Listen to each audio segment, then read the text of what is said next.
Well, I'm getting older. I'm sorry to be the bearer of bad tidings if if you don't know, but you are too, right? We're all always one step closer to our last breath. But as I find that as I age now, I'm into getting into my mid 60s now. You think more about life and end of life stuff. Many of us have parents who have either passed away or are getting towards that age.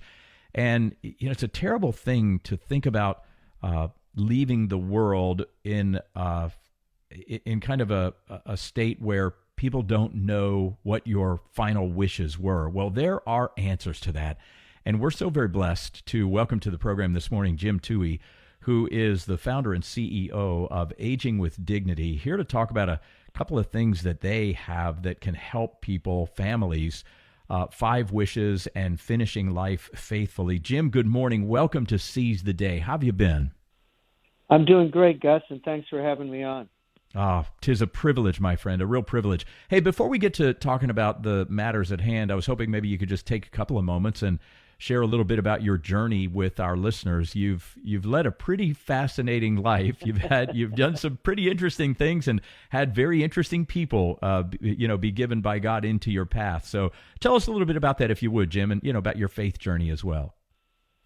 Well, I have been blessed, and I'm grateful to God for my Catholic faith. And obviously, the signal grace of my life outside of my marriage, my wife and I have 5 children, and we're deeply grateful to God for that. But the signal grace, I guess, was meeting Mother Teresa in 1985 and then getting to know her the last 12 years of her life, traveling some with her, and then being involved with her Missionaries of Charity now for almost 40 years. So that's been a tremendous grace. But I also had to provide for the family. So I've had a bunch of jobs. I was president of Ave Maria University, president of St. Vincent College, and I directed President Bush's faith-based initiative at the White House for 4.5 years. So all that shows is I couldn't keep a job, Gus.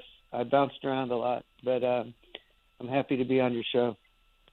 Well, we're very blessed to have you here, Jim, and thank you again for what you've done in life. So tell us a little bit then about first, about the nonprofit Aging with Dignity that you founded. What was the genesis of all of that and what you do? I founded Aging with Dignity because I saw the Jack Kevorkian situation back in the 1990s when he was helping people commit suicide, and I saw that this assisted suicide was going to be a wildfire that was going to affect the elderly once the baby boom started to retire. So I thought we better get something in place that helps families have these discussions about how can they maintain their dignity without having to take their own life, that they can manage their pain, that they can be accompanied by family.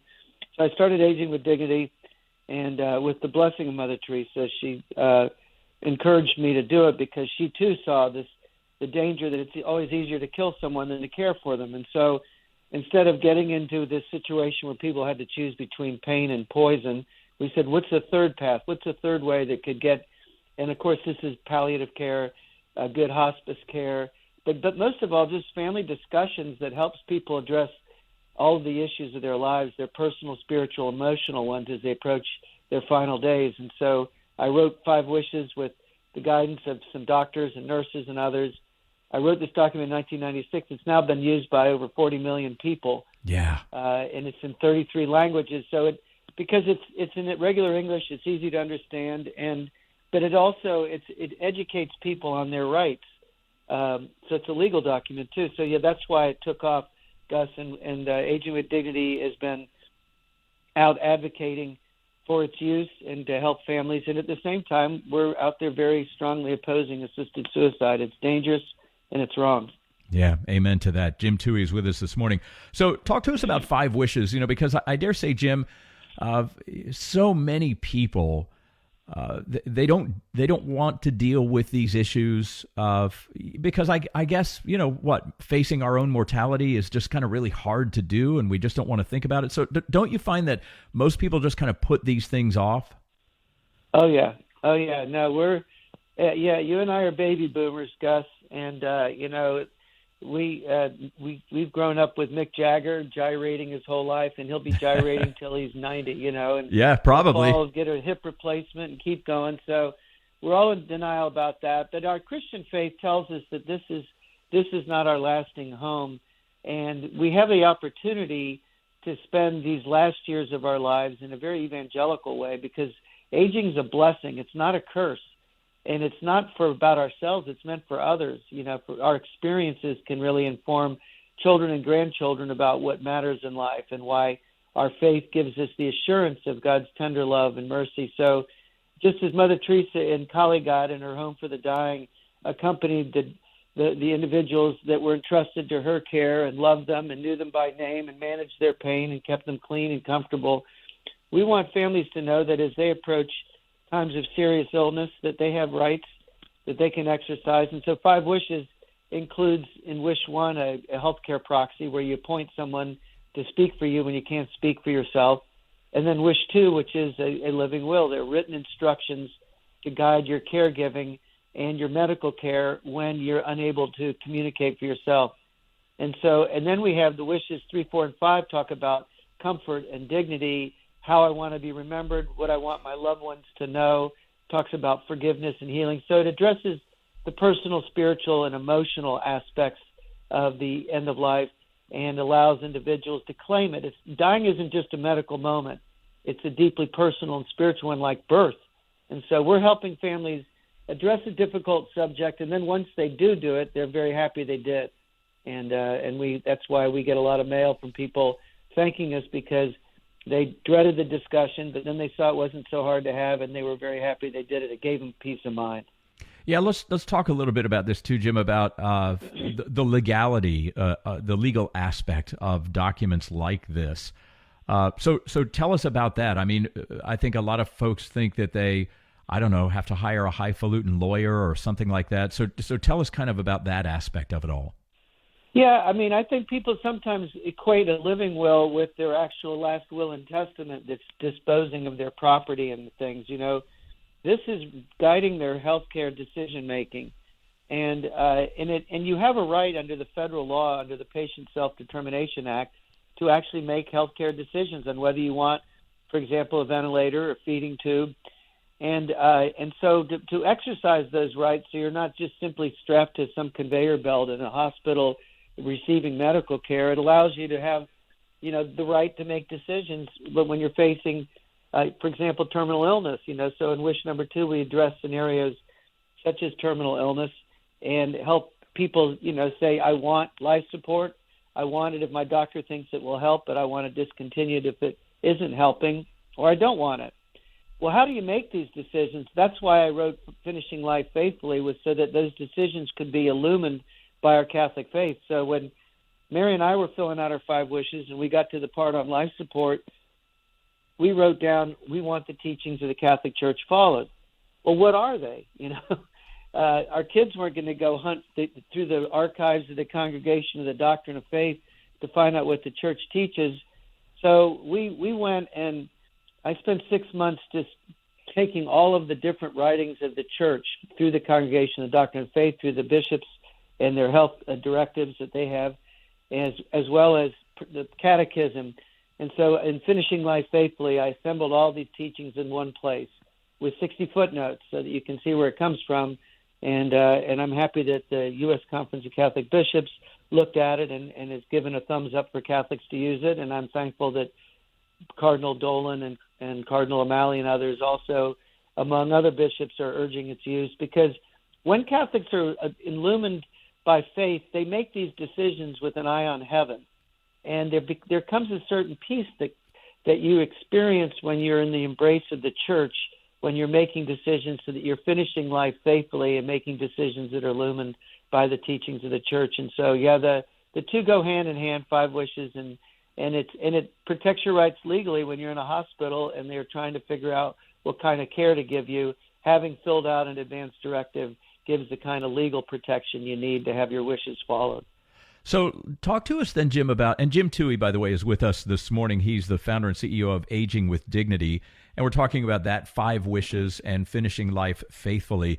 So talk to me about like the changeability, because especially as we get older, I'm in a position now where I'm hopefully of sound mind, or at least as sound as I think I can be at this point in my life. Uh, so things may change. My ideas may change. My wishes may change at some point in the future. Situations change. How changeable are these, and how does that work for it all? Well, you make a very good point, Gus, in that the ideal way to approach these issues is to identify an individual to be your healthcare proxy, and to have a discussion with them about your beliefs, your attitudes, what you want. Everyone has seen in their lives individuals that went through end stage, treatment for cancer, for example, that ended up being, it kind of prolonged the dying process. It may not have been a good experience for some people.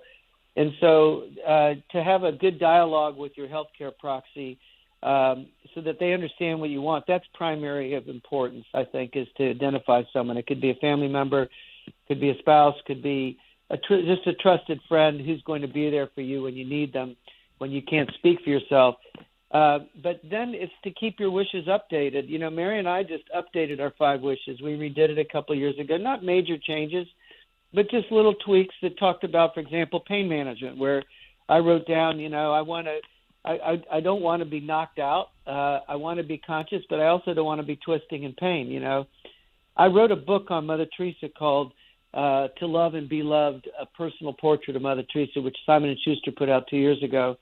And I recount in chapter 14 the last 72 hours of her life and how how beautiful it was, how it was just a glorious period in her life. But she also had a lot of pain, and she took pain medicine, and she asked for a back massage at the end because she was in a lot of pain. And so to have your pain managed is very much in keeping with Catholic tradition and teachings. And so that's why having a healthcare proxy and having family members aware of what your wishes are, they'll follow them, because some people will say when they get the 3rd diagnosis of cancer that's now spread and metastasized, they say, I'm not going to fight this anymore. And so they say no to aggressive treatment. And they say, I'm going to accept this. This is, I'm mortal. And so I want to be kept comfortable. I want to be accompanied. And so and so many people that provide hospice and palliative care, they know how to uphold and affirm people's God-given dignity in times of illness. So, I think it's good to have a proxy. It's good to have legal protection. And 5 wishes, because I had the American Bar Association help me, it's legal in nearly every state as a legal document. There's a couple of states that are outliers that require you to use a state form, like Texas and Ohio. But even in those states, people use 5 wishes because they believe that it's an expression of their wishes, and so the hospitals follow it. So I just think that Americans recognize that with all the changes in healthcare, with all the breakdown in doctor-patient relationships, we often don't even know who's going to be treating you. It's very important to have family members and friends engaged and aware of your wishes and have your legal rights protected.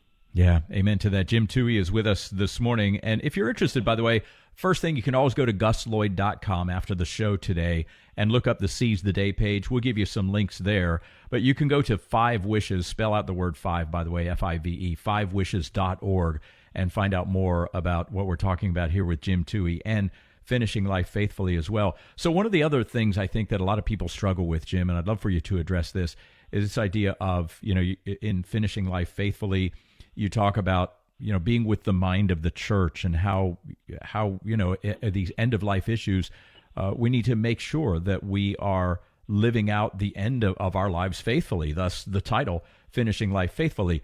I think a lot of people kind of are cloudy on this idea of extraordinary measures. And you talked about hospice and palliative care, et cetera.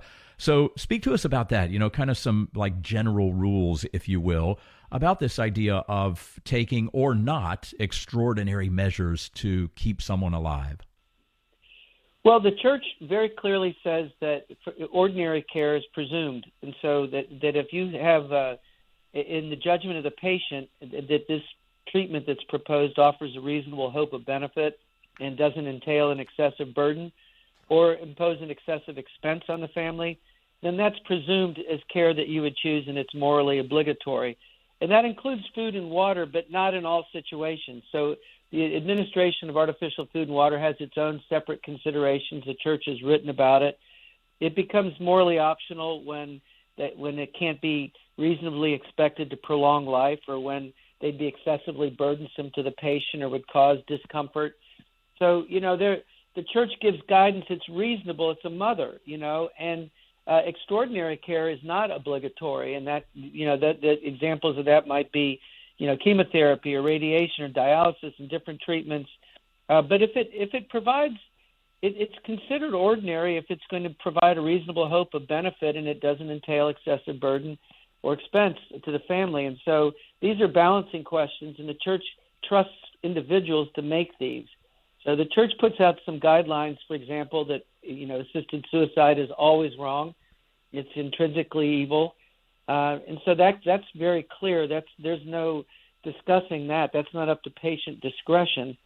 But in terms of what's morally obligatory or not on the kind of treatments and care you might get, the church defines, extraordinary care and ordinary care, and allows the patient to make that determination, the patient alone. And so guided by faith and guided by the teachings of the church.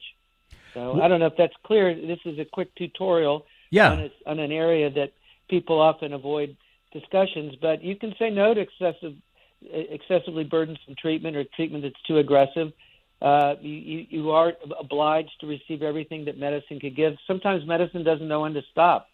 And so it's important to be able to say, I'm at peace, I'm going home to God, and to then receive proper pain management and comfort and care.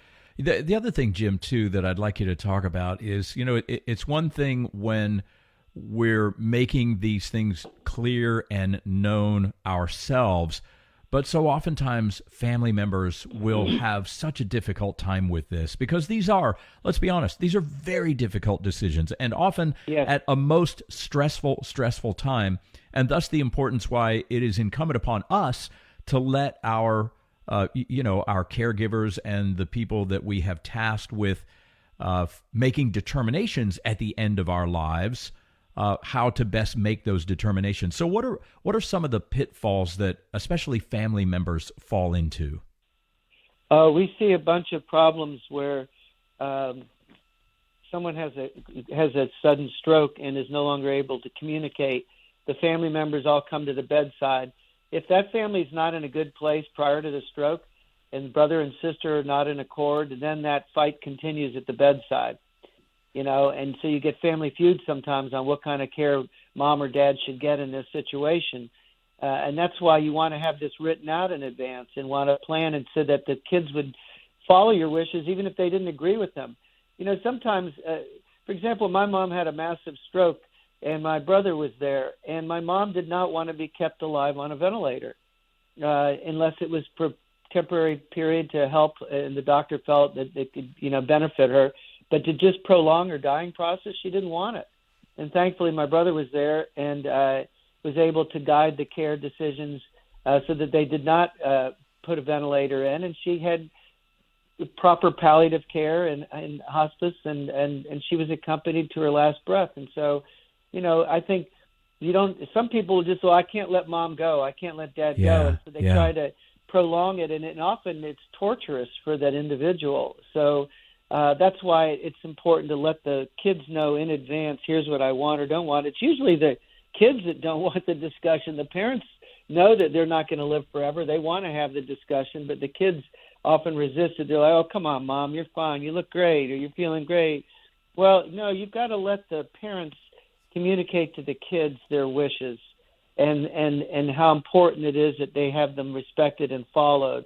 And I think once there is that awareness, the kids are very receptive to doing what the parents want. But if you don't, you can have chaos. We get people writing us letters saying, send me 5 wishes.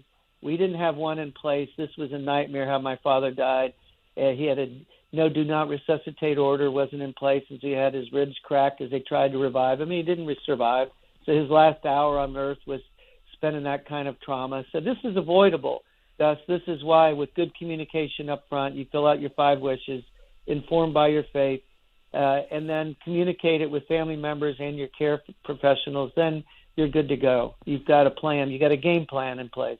Yeah, amen. Jim Towey is with us this morning. And again, you can find out more at 5wishes, spell out the word 5.org, 5wishes.org.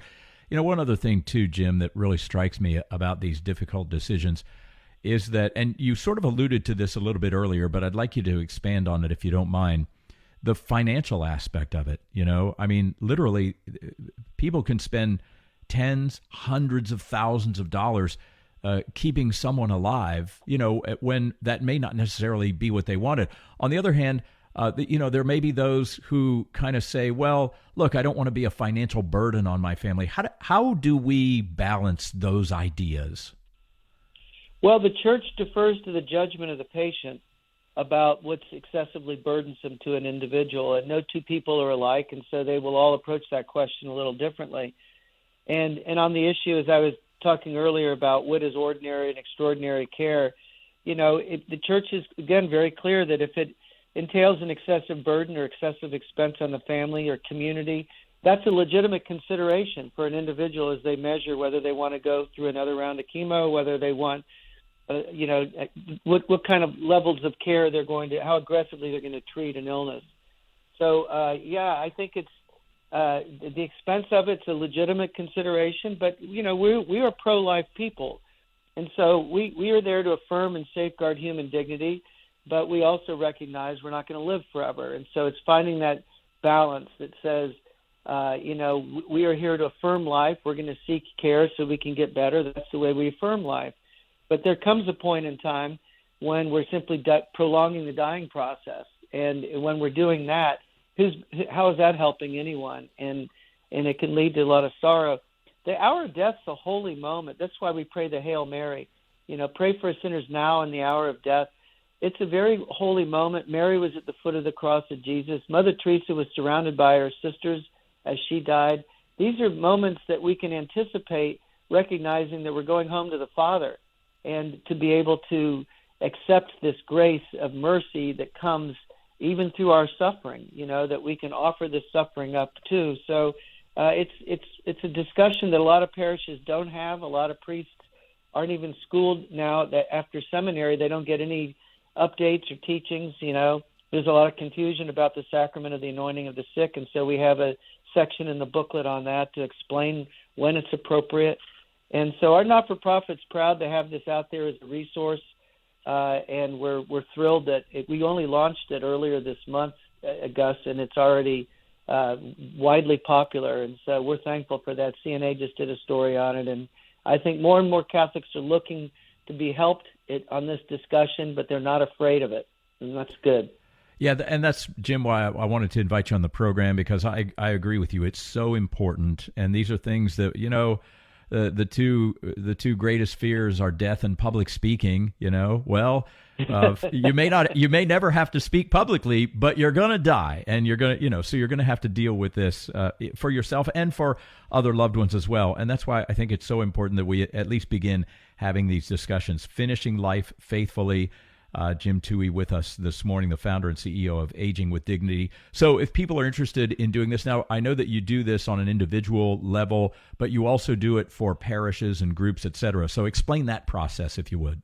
Yeah, we've got excellent education services. We have, through our Five Wishes program, which is over 25 years old now, we go out, we're educating tens of thousands of healthcare professionals every year, and we have webinars that you're available to see. If you can become a member of Aging with Dignity, it's free, and it gets you posted with these education programs that we offer.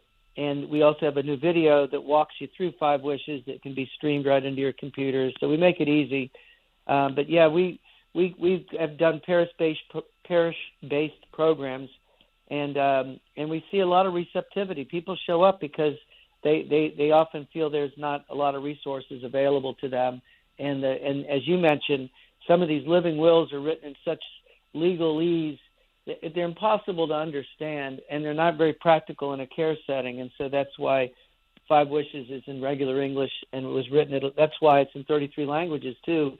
We help deal with the language barriers that often exist when some people, their English isn't their first language, and yet their care professions are often strictly English only. And so that's why it's important that you bridge the communication gap, and Five Wishes, Cinco Deseos por ellos que hablan español, is available for people. So Yeah, we're excited that the Lord's blessed this work. We're not a Catholic organization. We're faith-based. We're inspired by the God-given human dignity. But this is how I live out my faith, and it's a way to honor Mother Teresa and the gift that she was to me. And I tell the story in To Love and Be Loved, so that book's out there too. All the proceeds, by the way, Gus, the royalties go to the Missionaries of Charity. So Mary and I aren't keeping a penny of it. You're doing great work, Jim. Hey, I'm a fan, Thanks. and I'm so grateful too. So thank you for what you do, and thanks for sharing it with our listeners this morning. We're very, very grateful. So 5wishes.org, best thing that they can do, yeah? Yes, if they go to 5 Wishes or go to agingwithdignity.org, it's one word, Aging with Dignity. Either way, you'll get to us. Aging with Dignity has other resources, and it has our advocacy as opposing assisted suicide, so you can access that a lot of information through agingwithdignity.org, and we'll give you a weekly newsletter. All of it's free. Thank God the Lord provides, and we have generous donors. And God bless you, Gus, for putting this on your program. A lot of people shy away from the discussion. Good for you for making this available to your listeners. Jim, I appreciate you, brother. God bless you and your work. Jim Towey, thanks. Jim Towey with us this morning here on Seize the Day.